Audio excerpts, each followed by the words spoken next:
Matagal ko nang di nakikita ang minamahal kong si Maria Clara. Ano ba talaga nangyari sa tatay ko?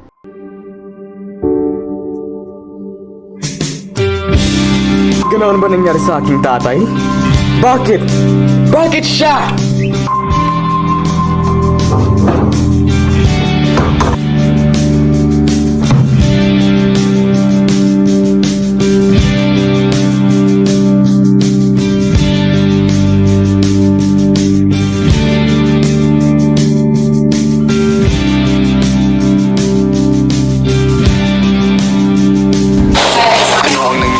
Sa bayan ito. Bakit nagkaganito? Mga walang hiya ang mga Indio. Kalo kong si Nodel nakapag-aral lang sa ibang bansa.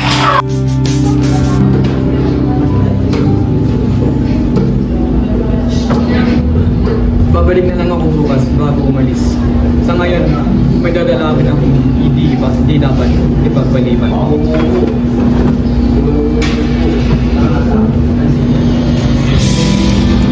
Nakita na ninyo, kala mo kung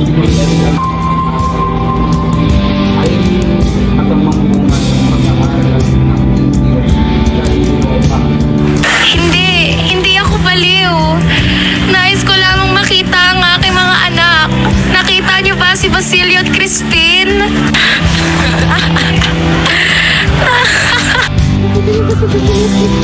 Sino ka? Baliw!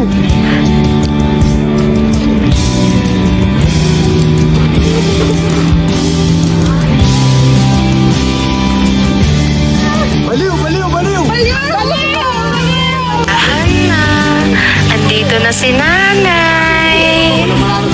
Tahan na.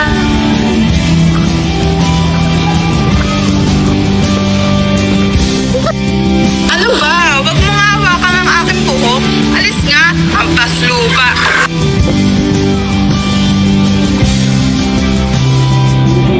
Maaari ba ako hingin ng kondisyon? Ikaw, Indio ka! Napakahampas lupa mo! Ano ba talaga nangyari sa tatay ko?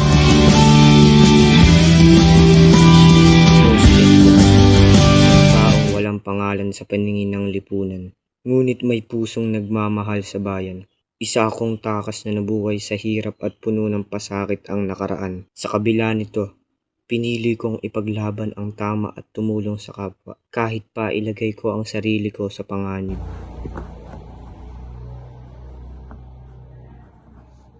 Binibini, naway matagpuan mo rin ang Ginoong ituturing kang mundong kahit napakaraming bituin sa paligid mo.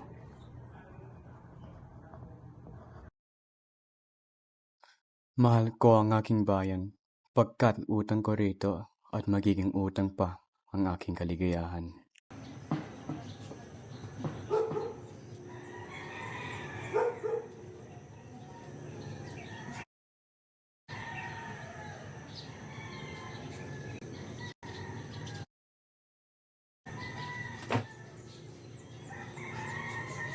Sino ka nga ba, Doña Consolacion? Isang misis na ginagalang sa kwartel, asawa ng Alperes. May taglay na kapangyarihan sa bayan ng San Diego?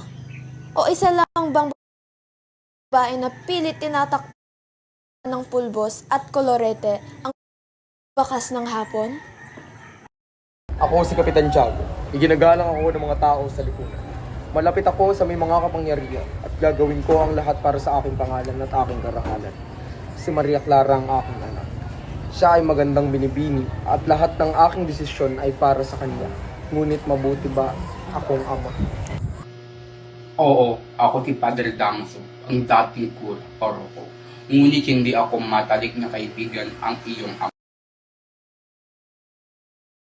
Kapag ang kuray nagpahukay ng isang bangkay ng isang erehe, kahit ang hari walang karapatang makialam ni magparusa.